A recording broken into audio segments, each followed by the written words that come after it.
Hey YouTube, it's Cookie Monster 405, and today I'm going to show you how to make a noise maker that you can annoy people in class or anything you want, but it makes like annoying noises.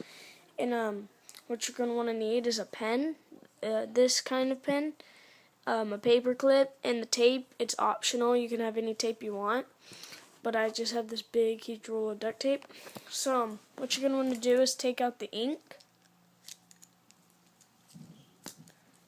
and then you're not going to need that. So then you take the paper clip and you're going to make it into a straight line, but at the bottom and stuff, like about this much, you're going to make a squiggle. You're going to make it squiggly, and then put it inside here, and then it's going to have one line poking out about this much.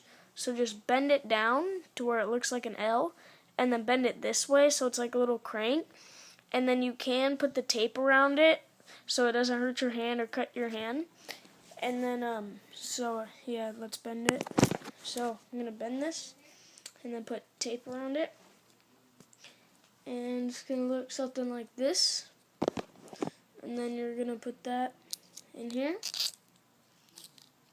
until it won't go in anymore. And see, I made it into C and L, and then I put it that way. So then you just crank it. So it's like this. And yeah, it makes noise, and you can put it on like a table or something, or I can put it on my laptop, which is right here, and put it on my laptop and hold it, and see, it makes even more annoying sounds. So yeah, that's all. See you later, YouTube.